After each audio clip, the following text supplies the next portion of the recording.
Okay, so hello everybody, and welcome to this Can Happen event. As you know, specialising in workplace mental health.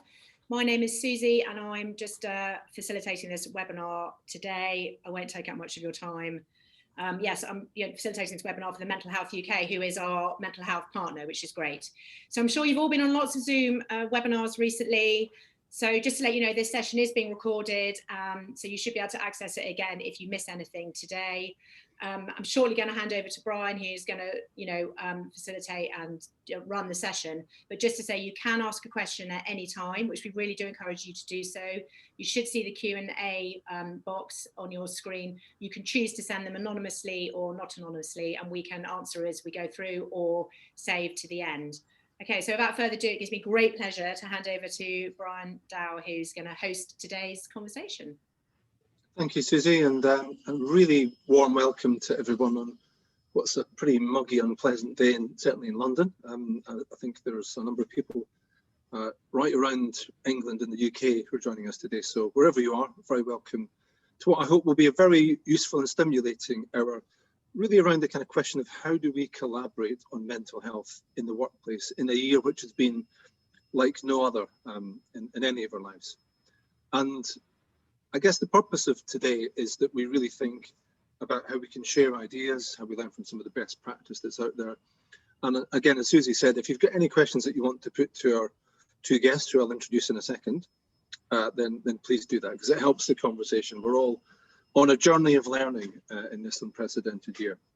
And I guess thinking about it in that sort of time frame, I was casting my mind back to where I was on this day a year ago, and I was obviously working, but I was going to be going off to the theatre later in the evening. I'd just come back from Cambodia, where we had been with some of our colleagues from Lloyds Banking Group, who are supporting Mental Health UK, trekking across Cambodia.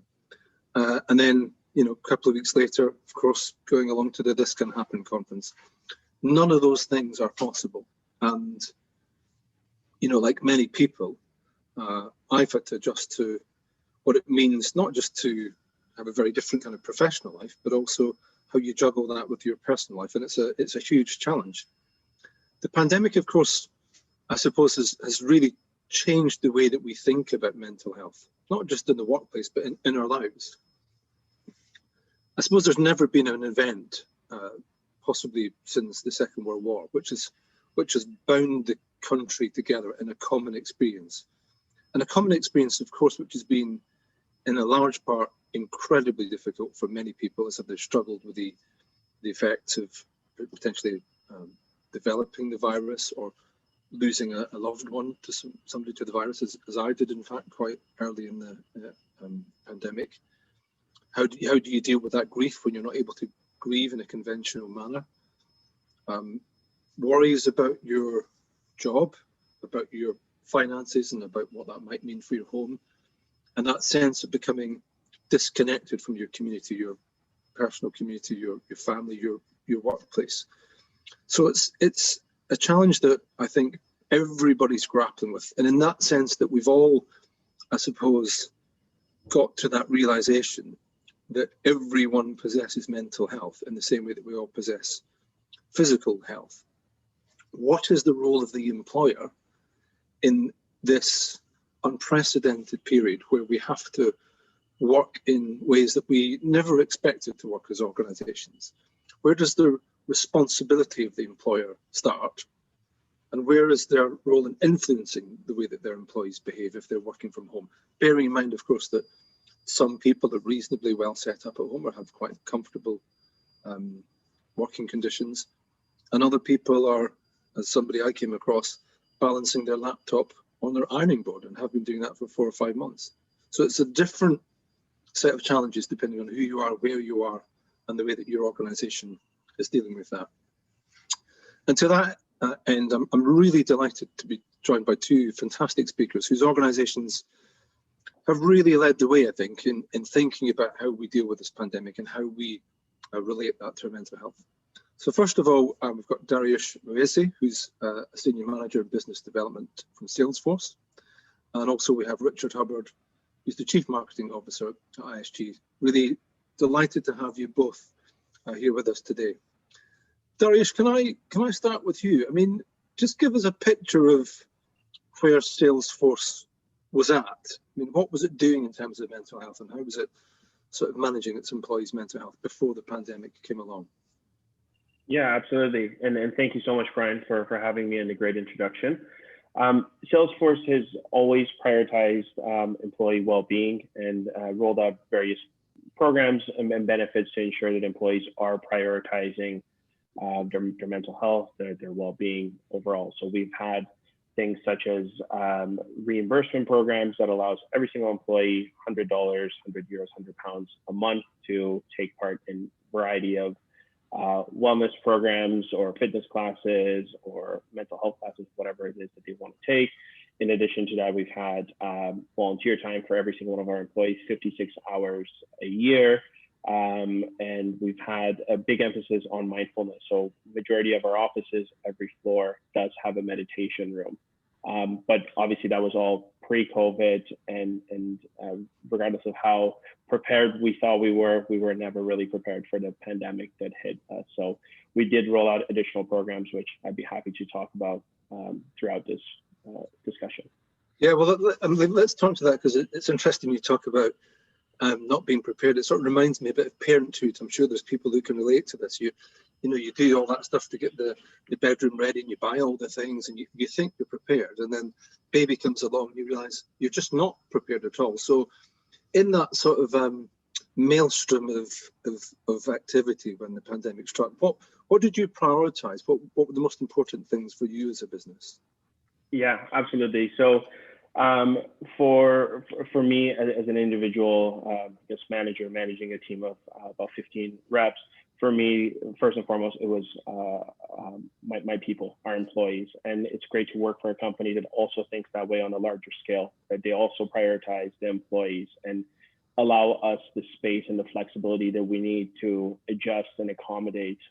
As you mentioned, it's a significantly different time and place we are today than we were a year ago. And every single person has different and unique needs. Some people have families, smaller places that they're living with. And to your point, people are trying to make their new work environments happen. So the one thing that we did prioritize was our people, and we allowed our people the time and the space and the resources to really prioritize their personal commitments, their well-being, their mental health before worrying too much about work. And part of that was that clear communication around their job security, their financial security, which was probably the most stress-inducing thing that happened across the board when the pandemic hit. People had questions and uncertainties because we haven't experienced something like this before, and really allowing us to communicate that to them to rest assured that we are all on the same page together about this. And I mean, it's really interesting. You talked about your people, but as most businesses, we have our staff, but we also have our customers or our clients or our beneficiaries, depending on the nature of your business. And because this has been such a common experience, and that everybody's been going through some version of this, you've been thinking quite a bit about your customers and their needs in terms of the product as well, haven't you? Just tell us a little bit about that.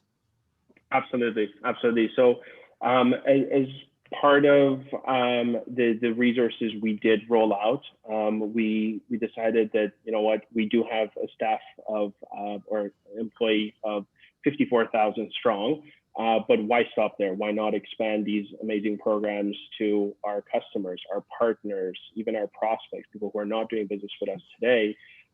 Simply because we are in a position where we do have access to these resources, we might as well share and make or do our part and make everybody else a little bit easier during these difficult times. So one of the example is one of the programs we used to run prior to COVID is called Camp Be Well.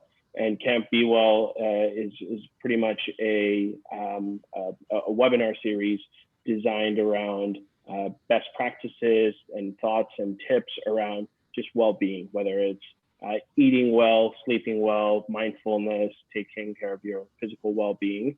And from time to time, we would have a variety of guest speakers like Arianna Huffington, Deepak Chopra, And we've decided to now open that to everyone. So that is on twice a day, every day, to accommodate various time zones. And we've opened this up to our employees free of charge, obviously to our customers, to our prospects, to our partners to have access to that as well. Just on that theme of openness, which feels like a really important concept. I mean, how have you felt your kind of customers have related to you as you've gone through this? I mean, did you feel there was a sort of need to be open about what you were going through as a business and the challenges that you were finding, the difficulty doing business in the same way? Absolutely. I think for us as a company, it's very important to to be a trusted partner for our customers and our partners that we do business with. And that is beyond just software. That's beyond just selling software. It's really to be a trusted partner. And you're a trusted partner through the good times, but also the difficult times. And it's beyond just a vendor relationship. It's going and providing best practices. And if we have some resources internally that we can share with other businesses, well, why not do that? So that's been incredible. And to be honest with you, it's part of the reason why I've been at the company for 8 years. It's incredible to work for a company that not only talks the talk, but walks the walk. That in a time like this, when the world was turned upside down overnight, that we used the power of the company, the resources that it has, the 54,000 employees that it has, to give back to the community. And that's really encouraging to hear that. And I suppose sort of begs a big question really about where we are at in this. I mean, none of us really know, are we in the next bit of the first wave? Are we starting a second wave? Is this something that will be here like the flu that we'll have to manage every year? Or is it, will it be, some world leaders are encouraging us to believe a magic vaccine will come along and it'll all go away. Who quite knows? But I mean, in terms of the sort of results so far, Daryoush, I mean, what are you experiencing as a manager? What are you seeing happening in the company as a result of all these steps that you've taken? Yeah, absolutely. I think you nailed it with the fact that there's just so much uncertainty at this time. We just don't know what tomorrow, next week, next month has for us. So for us, that initial 3 months, at least for me personally as a manager, it was very volatile. People were anxious, were stressed, worried. That job security that you talked about when you hear news of other companies having to furlough, let go of employees, it does create an environment of stress. So for us, the result has been that really prioritizing our employee and their well-being and creating a transparent, open culture. We are doing things that we weren't doing before pandemic. So I'll give you an example. Before pandemic, we did have an emphasis on physical well-being. We had exercise classes in the office. Everyone had wellness reimbursement that predominantly everyone used towards fitness classes, gym membership, things of that sort. But now with the pandemic, there is extra emphasis on not just physical wellness, but mental health and mental wellness as well. So what we're doing now, actually later on today at 4 o'clock, my team has a bi-weekly mindfulness and meditation class that we bring in a speaker or an instructor to walk us through a guided meditation, something that we weren't doing before. So the results have been that, at least on my level, is to really more so than ever prioritize our employees, and not just their physical wellness, but also their mental wellness as well. That's really fascinating. You've put such an enormous effort into getting this right, and I suppose, I've spoken to a lot of people, and I'm sure this is true for everyone. If you go through an experience like this and you don't change something about your life, you never will. That's also true for businesses, isn't it? So I suppose $64 million question, if inflation hasn't bitten yet. I mean, what do you think as a result of doing this, regardless of when it all finishes? What do you think you're going to do differently as a business now because of the COVID-19 pandemic? From my perspective, I can answer it as a first-time people manager. I think this experience has changed people management, at least for me personally. I think more than ever, and I feel like I'm just constantly repeating myself, but it's people management is about people. Before the numbers, before worrying about the KPIs, the output, how much business you're generating, it's all about the people. And this has really, really highlighted that. And I think if people hadn't realized that before, hopefully they've seen that now, that we need to prioritize our people, their personal priorities, their personal commitments, their physical, but equally as important, if not more important, their mental health. And that can be things like giving them the time and the space to get the work done whenever it fits their schedule. Because obviously, if you're working from home with kids, with partners, in a space that is causing distraction, you may not need to work the same exact schedule that you were doing once you were in the office in 9 to 5.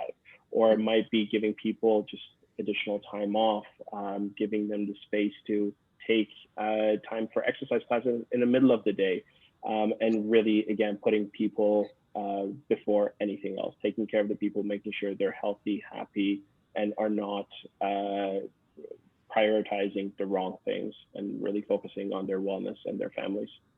Great. Daryoush, congratulations for everything that you've done so far, and continue on that vein, because it's really inspiring. So well done. Thank you so much, Brian. Richard, can I turn to you? I mean, most important question: how are the legs, and how are the dog's legs? You might want to explain the nature of that question. Yeah. So fine. We've just completed a global, as a company, a global initiative, which has been a move for charity, and in the UK. Our charity partner is Mental Health UK, and I walk 10 miles every day for a week with my bulldog, and she's still a bit achy, but we're all good, and we raised a huge amount of money for an important cause. So yeah, all good. Thank you, Brian. I'm glad to hear that. The top half is looking terrific, Richard.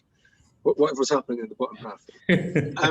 I mean, just sort of turning to the construction industry. Obviously, ISG is one of the biggest players in the UK and globally. I mean, probably few industries could you see the visual effects of the pandemic as much as you could in the construction industry. It's a very obvious visual down tools thing. So, just again, I suppose this is the same kind of question that I started with Daryoush. I mean, take us back to February, March, whenever we could think this happened. What was happening as a business in terms of mental health, and what was the sort of immediate impact? Yeah, so the construction industry is interesting in that 80% of our people work on a construction site.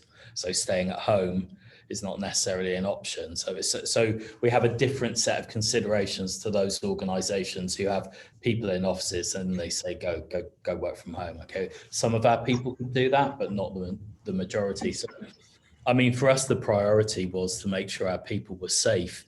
And we have operations in Asia. So we'd kind of had a preview of this, but we weren't sure how far it was going to creep towards, the rest of the world at that time. And it came much quicker than I think any of us expected. But we did learn some lessons from out there. And the first thing we did to keep people safe and mentally well, we just shut down all of our operations, all of our site-based operations. People didn't want to get on public transport. That our operating procedures require people to work very closely together. If you're pouring concrete, it's quite an intense part of the process, and people work in close proximity. So we just shut everything down, as did all of our peers. And the brilliant thing was we all jumped on a call together with our peers, which would have been unthought of before, to make sure that we were learning from each other in those early days. And then we just had to completely reinvent the way we build things so that people can be socially distanced, so that they can, and the construction industry, it has to be said, is behind the curve on mental health. So it's full of, in the UK, it's full of white, 20 to 50 males. And, there's a couple of suicides in the construction sector every day. So we had to really get going with mental health quickly. So we mobilized a number of resources from day where we obviously, Brian, we work with your organization We did lunch and learns. We refocused the gym membership in just the way Daryoush mentioned, you know, so that became a far broader well-being thing. We communicated with people everywhere globally every day, from the chief executive. We started doing interactive sessions every other day. We met as a board every day. You know, that's normally something you do once a month, you know. So everything kind of changed pretty much from day one. And the priorities were well-being in its broadest sense of those people, and particularly those people on site at that time, and that we knew the office-based staff could work from home, and that presented its own challenges that we needed to deal with, but the site-based challenges were really immense. That's such a kind of powerful description of the unique challenge that you kind of faced. And I'm really struck by that point you made, Richard, about, you know, the board meeting every day. It's something you normally do once a quarter. We were all in that sort of emergency state, weren't we? And there's a really good question here from Richard Jennings, and just a reminder to people to put their questions through, which is really about, you know, how you maintain that momentum. You know, people are flat out working, so how do you change that culture of flat out working so that you maintain that engagement with people as you continue through this journey?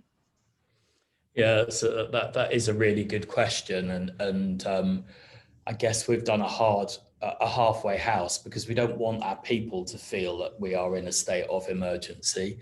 So we have reduced the daily communication to a weekly or an as when needed, rather than what we used to do was an all people communication from the CEO every month. They're still going out weekly, and actually we're dealing with things in real time. We have maintained, I think what it has done is put that emphasis on health and safety, which is so critical in the construction industry. But as I said, that the focus has traditionally been on safety. I think it's amped up the mental health conversation, and I don't see that going away. I think that will only carry on now. We've started conversations we wouldn't want to finish. You know, and we've actually in some ways become a lot more efficient, because we've really had to look at our procedures all over again. So there's some stuff from this, ironically, that we will carry forward in a positive way. Great to hear, great to hear. I mean, Richard, we talked at the start there about the effects in the construction industry being as profound as they were. So obviously, like almost all businesses, you've taken advantage of that, the furlough scheme.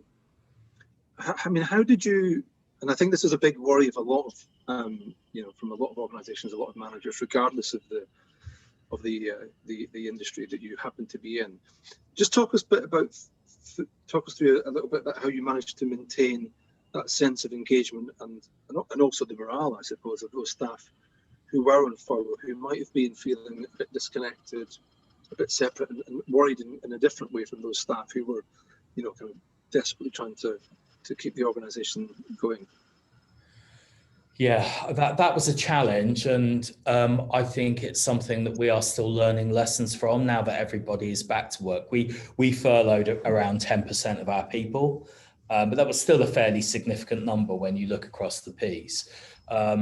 We did a number of things up front, though on reflection, I think we're all feeling we could have done more. The bit we did quite well is that we set up, everyone had access to their email, of course, although they weren't obliged. Everyone was invited to CEO talks, although they weren't obliged to go.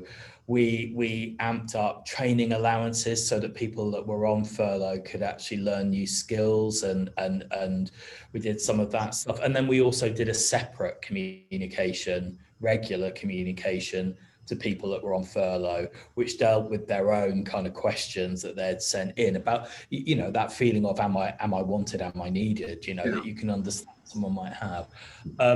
I think the thing that we underestimated is probably, you know, all those people have come back to work now, but what we underestimated was having to address them coming back. I think there was probably a little bit of, well, it's all good now, you're back to work and welcome back, and it's great to have you.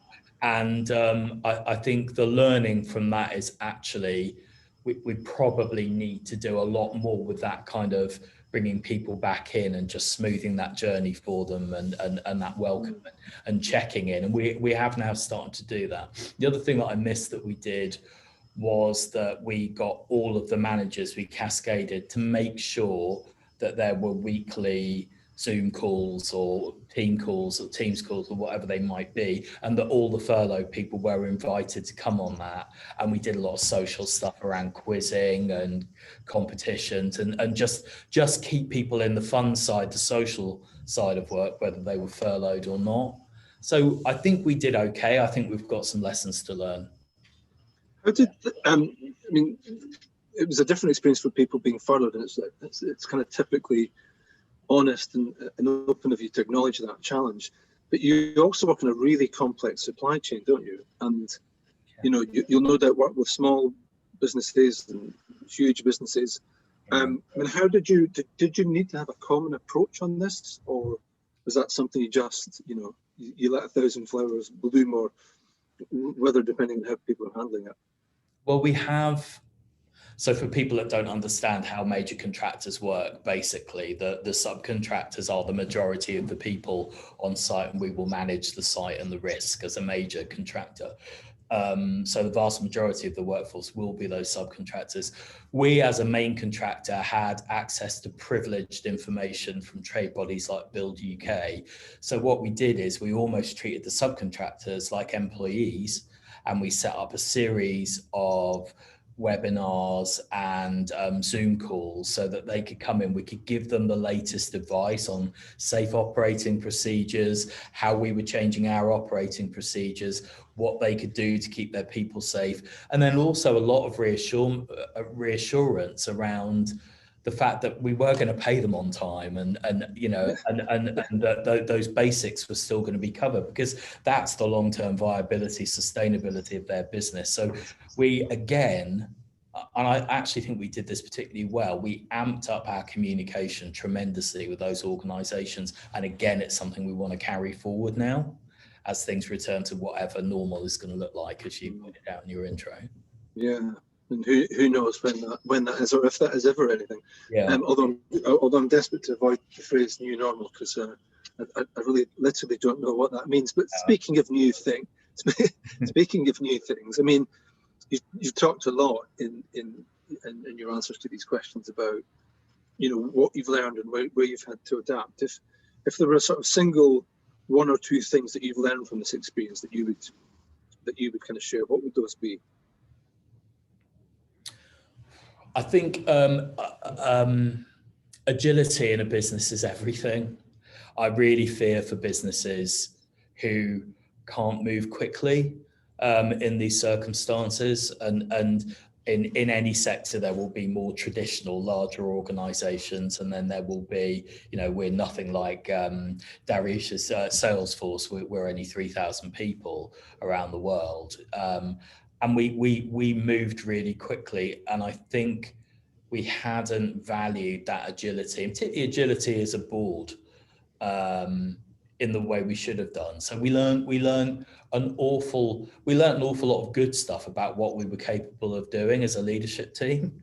And again, we should carry forward. So we now have much more regular meetings, and they used to be called the COVID-19 meeting, and they're now just interim board catch-ups, because we get so much value out of having more regular dialogue and debate. And if we need to talk about COVID-19, we will, but they're not often about other things, you know. So I think agility and I definitely think the power of communication in its broadest sense.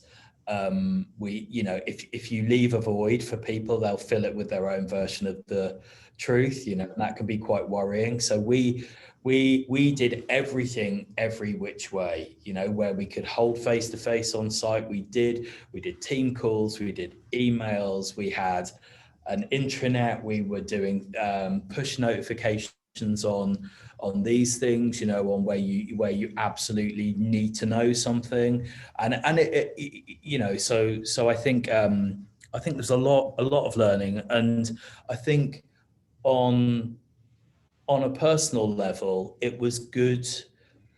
In construction, you have the people that go to site, and then you've got a lot of what most people will call back office, right? You've got finance people, you've got HR people, you've got marketing and comms people, and health and safety people. The importance of having that enabling structure behind a business where you've got really strong, because actually a lot of those innate, you know, I think of comms and I think of HR and I think of health and safety, we pretty much cradled the business through some of this stuff, and then working with partners like Mental Health UK, where we did things like the lunch and learn sessions, Brian, you know, so on a personal level, I think there were an awful lot of people that would deem back office that realized just how important they were to a construction business in a crisis like this.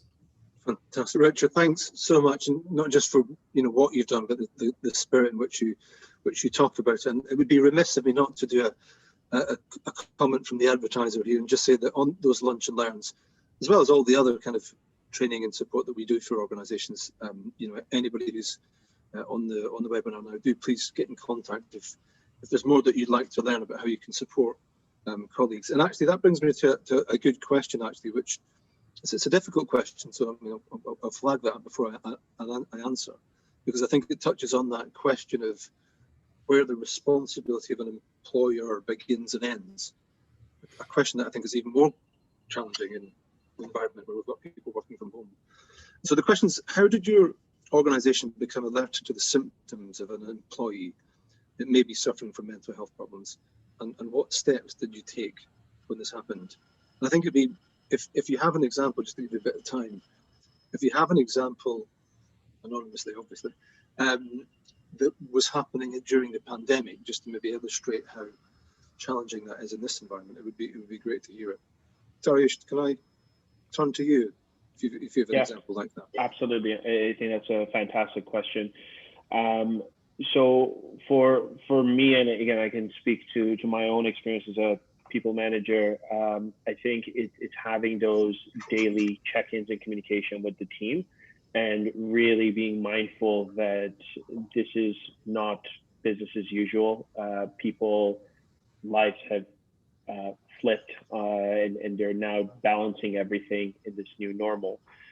So for me, it was important to have at a bare minimum 1 hour one-on-ones with every single person on my team every single week, and it's still continuing.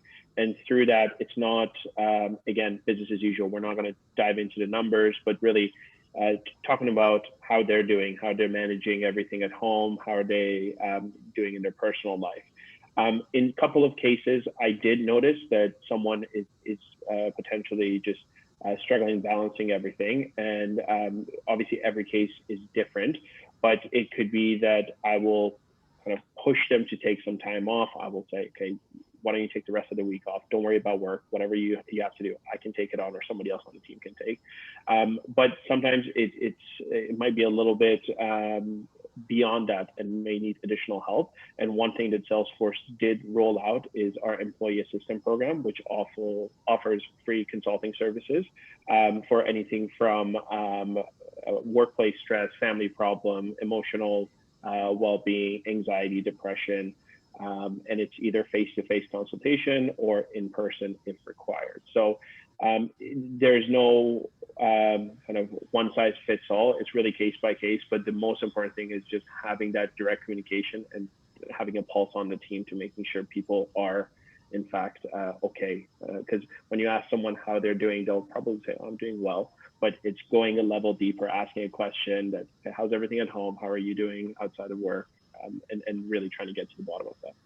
Yeah, it's a really good point actually you make at the end. That's the very focus of one of our big campaigns that asks twice, how are you? I'm fine. No, really, exactly. Really, how are you? I really am genuinely interested in your experience. Richard, does that chime with you?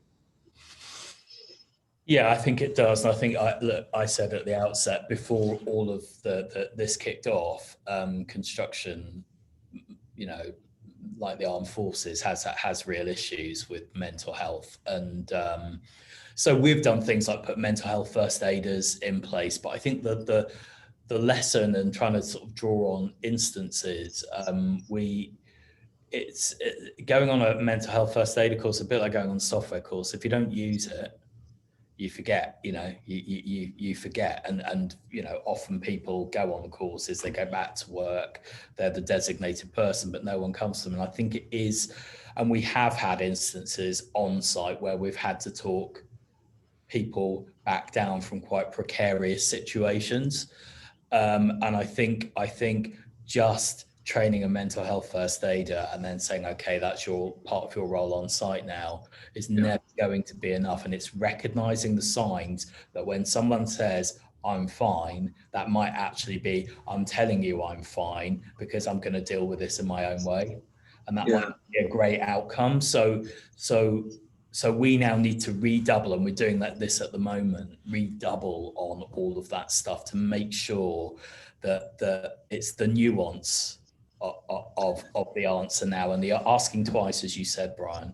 So I think that's a specific learning, and I can think of one specific instance in the last couple of weeks on a site where, by putting the right training, the right people on site, we probably saved an individual. So the importance of it, just becomes more important than ever, and particularly with the challenge of the pandemic, definitely.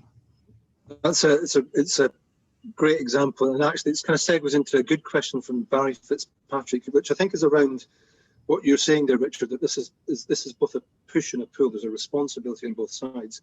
So he asks, interested to know how you're educating your people around what it is they are feeling and how to communicate that if required, but also how qualified do you both feel to have that conversation yourselves and to make sensible and safe mental health recommendations. I think an issue that really worries people, that isn't it, is, oh, this doesn't feel like my place to do this, and I desperately don't want to get this wrong. So, I mean, Daryoush, what's your experience of that? Absolutely, that is a very tough question.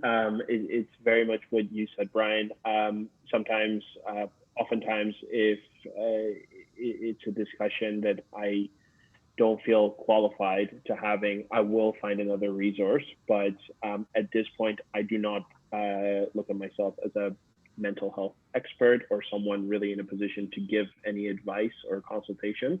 What I am is someone that they can talk to. They can know that they will have someone that will listen to them if they were to come to me. But if the conversation goes to a place where they would need some advice or guidance, then I would be looking to position them towards our employee assistance program, which I previously mentioned. It is 24/7, 365. So I would be looking to push them that way, as I don't think I would be the best person to speak to that. Richard, I always make this comparison that if you were to ask that question when talking about somebody's physical health problems, what would it be that you were wanting to achieve? You'd want them to feel confident to say that, I have a problem, or I have a difficulty, or I have something that's getting in the way of doing my work, and you would want to be able to send the signal that you were receptive to that conversation. You'd probably have a fairly clear idea where your responsibility began and ended, and it's probably a bit more complicated in terms of mental health, isn't it? I think it is. Look, without wanting to repeat myself, that there are brackets of society, and a lot of these brackets work within the construction industry, that find these conversations, opening up really difficult. So we've done some things, Brian, as you'll know, where we created this campaign called I'm All Ears, and it was basically, we got everyone on their hard hat to stick on some ears, and it was a day to encourage everybody to talk about mental health as an issue on all of our sites around the world. And and that's one instance of the ways in which we are trying to open up the conversation in a population that is traditionally probably not great at talking about these issues. We've also done things like, all of the health and safety messaging on site has completely changed. It used to be called Target Zero, and that was around zero accidents. That's all about safety. It's now about choose safe, choose health. And obviously within health is mental health. And then it's about all the stuff that Daryoush said. We've got all of that infrastructure around the employee assistance programs, like I said, the lunch and learns. We've got the mental health first aiders, but it's tricky in construction. For me personally, I actually don't have a construction background, and it's where that kind of emotional intelligence piece comes in as a manager, and just absolutely, you know, opening up that conversation, and even if you're not sure, being aware of all of the background support that is there, so you can point people in the right direction if you can't help them yourselves. But I think it probably is time to be a little bit brave around the openness of the conversations you're having, and to make sure people know it's okay and it's understandable. Yeah, it's a really, it brings us beautifully to another question, which I'm going to attempt to give a bit of an answer to myself, which is just around that very point of not making assumptions, which are, you know, a lot of people who've been at home, who've been furloughed, have actually found it more difficult. And I certainly know of examples where people who've been furloughed have been told, as this person's quoting here, you know, how lucky you are, when in fact, actually what you're doing is you're sitting at home worrying more. Perhaps you've got things going on in your personal life or things in the past that have, you know, that's bringing it all to the fore.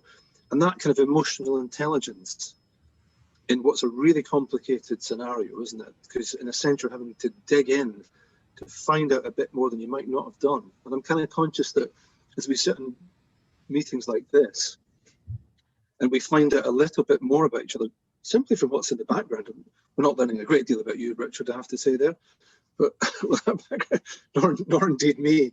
But actually, you know, we're peering into one another's lives a bit more perhaps than we had been used to when we're in this kind of common workplace. And that need for emotional intelligence is probably even more acute in a situation like this, isn't it, Richard? And if you're dealing with people at all levels of an organisation who have different confidence levels about how they do that, I suppose that's where the kind of training and support really comes in, isn't it? It is, and it's so true what you say, because if someone refuses to switch their camera on in a Teams call, it tells you something about how comfortable they are working from home and letting you into their house and all of those other things. So I think it is about reading those signs. And I don't know, I'm sure that it was, I don't know if there was furloughing in Salesforce, but in ISG, we, you know, because we had those regular check-ins and we released training plans and things like that, you know, we have a core value of never stop learning. And I know, I'm sure I'm not meant to say this, but one of the winners this year will be someone that was furloughed, but retrained themselves on the video editing course that they're now back to work and using. And it's celebrating those stories, I think, as well, you know, and even though it's after the event, you know, what it's saying to the populace is, look, here's someone that was furloughed who's now so valued that they're a global value award winner, you know, and so I think it's finding those positives and telling those stories, but also acknowledging for some people this was really rough. But I'm pretty proud of how managers checked in with furloughed people, I have to say. Yeah. Can we turn on that note to the kind of question of burnout? Because you know, a lot of, as one of the people asks here, there's a lot of people who've been working like dogs for the last 7 months. You know, that sense of this is a mission critical task, got to keep the organisation going, and they've been doing it a lot more than normal working from home, and it's actually quite difficult to police that, isn't it? Also, that kind of sense that we all have. Well, you know, I don't have an hour's commute, so I should probably start an hour earlier, and I don't have an hour's commute back. So a lot of people working really, really long hours and getting burnt out. It's something that was a theme for Mental Health UK and Mental Health Awareness Week this year. Is that something that you're seeing, and how do you think businesses are best placed to cope with that? Daryoush, going to come to you first with that one. Yes, absolutely. That's an excellent question. We definitely saw that, especially in the first, I would say 2 to 3 months. That was exactly what you mentioned, that we now don't have the commuting to do. We wake up in the same place we work, so might as well just get to it. For me, that was probably one of the biggest challenges as a people manager, is how do I balance this? How do I not have a fully burnt out team in 3 to 6 months from this? even though I was telling people that, hey, prioritize your personal life, your well-being, people were still just coming back to work. So what I realized is, okay, first and foremost, let's implement some breaks, mandatory, quote unquote, mandatory breaks within the day. So as I mentioned, we have yoga and meditation this afternoon. We also have a couple times a week where we go for team walks, because that was one thing we realized, that we're all going days without actually seeing day outside. So forcing everyone to go out and then dial in from their phone, and we would just chat and walk around, and various other kind of, whether it's classes to do or exercises or whatever it is. The second thing to build on that is it's incredibly important for me as a leader to lead by example. So not only implement these things and tell people to take breaks, but if I'm doing all of that and I'm not actually participating myself, they look at me as the example and they say, okay, well, if Daryoush is not doing it, then why should I? If he's not prioritizing his well-being, then maybe I should also work, because that is the expectation. That's definitely not the expectation. So I realized that if any of these invites that I'm putting in the calendar, I will have to be there myself. And maybe not all the time I'll be there, but 90-95% I will be there and leading by example. What I love about that example, Daryoush, is it really speaks to that conundrum of this scenario in which we're working in, because if you're somebody who, we're all working from home, so to some extent our work has all become more personalized and atomized. So let's say you're a person that prefers to kind of, you're a lark, you like to get up early, you like to do your work later, but the owl who's clocking on a bit later and who's needing to draw a bit of kind of personal space at a different time, where does the power dynamic come into that? And that, Richard, that feels to me like one of the reasons people are getting burnt out, is that structure and that leadership from the front that Daryoush talked about. Absolutely. It's quite a hard thing to make happen, isn't it? Yeah, it's the long shadow of leadership, huh? And we're blessed with a CEO that very much, will take a call at 9 and he's just come back from a jog or something, or I'll take a call and I'm dog walking, so I think that sets a tone for the rest of the team. We also are trying things like don't email me after 7. So we just have there's nothing clever about sending an email at 8, 9, 10, 11 at night, so we just say, shut off, it'll wait till tomorrow, because I'm not looking at it, so we're trying to do things like that. And then we are having virtual team days where, I don't know if they're on a Friday, we'll do, just a week ago with my sustainability team, I did a wine tasting where you all receive a box of like little cans of wine. I like that idea. Yeah, it was really good. You stop at 4, and we carried on chatting away about anything other than work until 9, 10 at night, trying these wines, and suddenly it makes it not about work, but it can be social, and you can be going late into the night, but it's just what you would normally do after a team day. You'd end up going into town and having a few drinks or whatever. So we're trying to make it as normal as we can. I think the difficult thing that I don't think we've got right yet is, and you brought it up, Brian, is that people live in small spaces sometimes, are working from ironing boards, and the separation between life and work becomes very, very difficult to manage. And, we are encouraging people, we're sending proper kit, proper monitors, if people have got space, to their homes, as well as keeping what they've got in the office, so that they can have a proper healthy setup that feels like a workplace, so that the rest of their space feels distinct. We're encouraging people where they can to shut the door on their computer, at 6 o'clock or whatever the right time might be. And I think it's that kind of stuff, and not making a hero out of people that are working 12, 14-hour days. Actually saying, no, we don't do that. That 7 o'clock is late enough for all of us. And I think if it's the long shadow of leadership, I think if we can do that from the top, then people start to believe it. So I agree with everything that Daryoush has just said, really.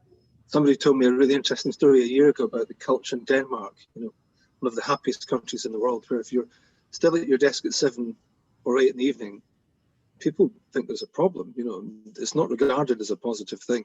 And actually, your question about the different financial or economic circumstances that people find themselves in, Richard, and how we kind of flex to take note of that, brings me to a really good question, which I have to be honest and say I can relate to Brigitte, which is also that this is an issue of gender, isn't it? And there's three men on the call here, but there has been studies that the mums, that women are finding it more tough because they're having to juggle more. Brigitte says, I read that the role of home office mothers became rather difficult. A research study showed that 39% of women had children in the room that worked, while 19% of men. Now, I think that's a fair point, and I can relate to that, and it happens for all sorts of different reasons. But how do we flex this approach to make sure it's appropriately taking account of people's circumstances, including when it's a mum or dad situation like that? Yeah. That one's got you stumped. Yeah, I think that's incredibly difficult. And look, I come from a not brilliantly gender balanced sector, although we're doing everything we can to change that. And again, I think it's about putting the right support in for people that are having to work from home, and we have a number of our back office function people, whether they're men or women. One of the things I always say to them is, because you'll hear a kid screaming in the background or whatever, it's like, and you can see people getting stressed around that, and it's like, it's fine. It's totally fine. You want to call me back in 5, or we can carry on. I can hear you perfectly well, and just diffusing the tension for people, and also, look, I'm somebody that brought up a child. I understand the pressures of balancing work and those duties. So the other thing I say to people is, if you want to work a different pattern at this time, of course, work a different pattern. If it suits you, and I'm contradicting probably my 7 o'clock email, but if it suits you to actually to focus between 3 and 6 on your children or whatever it might be, and then you want to pick up a couple of hours in the evening instead, it's fine. Look, we've just got to get this thing done.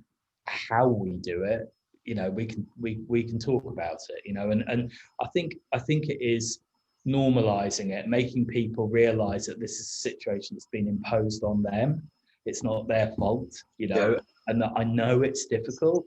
And I know that, we talk about 80% productivity. We know that people are going to, we out that. So it's kind of like, just chill. It's fine. It's not your fault. And always finding humor where I can in the situation. I get to the point now where some of the kids of the people that work in my team will come on the call and say hi and show me their picture, and you just say, this is the situation we're all in, and it's and we're making the best of that. Of course, it's putting tremendous strain on some people, and again, that just goes back to seeing the signs, having the conversation. But I think it very much is like, it happens to me virtually every day that I'm having a conversation and there'll be some kids appear asking for some juice or whatever it might be, and it's like, just call me back in 5, it's fine, or call me back in half an hour, I'll whip the dog around the block, or what. It's and normalizing it and understanding that is a situation that's been imposed on people. I did a live TV interview about 4 months ago at 10:30 a.m. and you'll be able to relate to this, Richard. The very time our postman comes, which is the time of the day that Jack Russell is at his most angry. Yeah. So it was a bit tricky. Daryoush, you were nodding vigorously there. Yes, I couldn't agree more with Richard. In my team, I have 50-50 balance. So I have 16 people, 8 female, 8 male. Simply because diversity is really going to drive performance for us, and I'm a big believer that you bring in people from different backgrounds. Aside from gender, you're going to have a diverse team and a high performing team. Part of what I was saying earlier is it's really about putting people first and understanding that every single person, regardless of if they're male or female, has a different personal situation. Some may have kids, some may be living by themselves, some may have 4 or 5 roommates that now they're sharing a small space with. every situation is challenging and unique in its own way and needs to be dealt with its own way. And everything Richard was saying was absolutely, I couldn't agree more with, that really not just letting them know that it's okay, but constantly reminding them that, hey, you're doing the best that you can, and it's fantastic, and very much appreciated that how hard you're working, but be okay. Take the time off, take care of your kids, take care of your family first and foremost, and we can make the work situation, we'll figure it out. Like, it's not your number one priority. I have one person on my team that has a young daughter. I have somebody else that actually came back this week from maternity leave. And it's important to really understand that you need to take care of your personal life first and foremost. Be okay that, you know, you're not going to be here 9 till 5 every single day on a perfect schedule. Things will come up, and be okay with taking time off, and do not feel guilty about it. And oftentimes I find that people go very hard on themselves, and it's my job to step in and remind them that, no, you're doing the best that you can. So absolutely everything Richard said couldn't agree more. Fantastic. Well, I'm conscious of time. I'm going to sum up in a second. Well, I'm going to attempt to sum up what's been a really very rich and actually highly enjoyable conversation. But I'm going to briefly hand back to Susie, who's just going to say a little bit more about this year's This Can Happen conference. So back to you, Susie. Thank you very much, Brian. Yeah, so thank you everybody for contributing so much of all your questions. It makes such a difference. Yeah, you should very briefly, obviously on this screen, I just wanted to let you know that the Mental Health in the Workplace Conference, This Can Happen. Well, you can see all the details. 23rd to 25th of November covers all the topics that we've obviously been discussing today, as well as, you know, everything that you can see. And just to say, if you were interested in joining, the website's there, www.thiscanhappenevents.com. That's it. That's all from me. Back to you, Brian. Sound like we're on a TV show. Sorry. Yeah, it doesn't just. Yeah, we can expect a dog or a child to come in any second. Yeah. Well, look. Thank you so much, Richard and Daryoush. It's always a good sign if you've enjoyed something. Hopefully people have. I think for me, just to sum up in a minute, I think kind of 5 themes jumped out there, and not necessarily in order of importance. I think the first is around openness. You know, we're all having to let people into our lives. We're all having to be more of ourselves in our workplace. And the more that is a two-way conversation, that we're open to people's challenges, we're willing to adapt, the better we'll get this. And being open as a business when we're struggling, handling that. The second thing is partnerships, that this has to be a different kind of partnership between the employer and the employee. Employees need more, employers need to do things differently. The social contract at work, I think, is changing before our very eyes, and we have to be alive to that. It's not a top-down thing. The people point, I mean, it's obvious, but it really can't be emphasized. People are having very different experiences through this. And if you can't get that right with your people, everything else that you do to shore up your market will be worth note.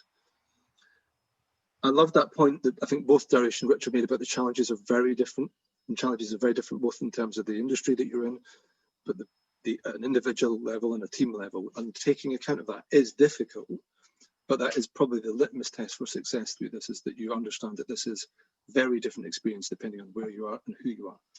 And I guess finally that point around agility, which I think you both made in your own eloquent manner, is that the adaptability in this situation is probably the single biggest factor. So knowing how to change things to get them right for everybody, and knowing when they're not working, which I think demands that openness and that honesty.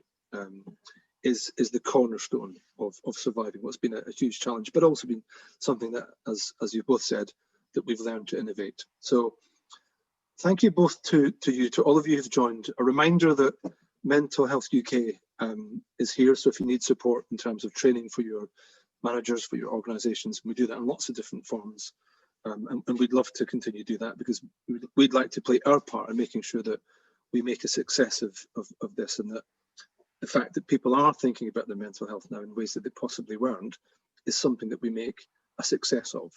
So a final thank you to Richard, to Daryoush, to the team behind This Can Happen, and to everybody else who's made this such a success, and enjoy the rest of your day, however you happen to manage it.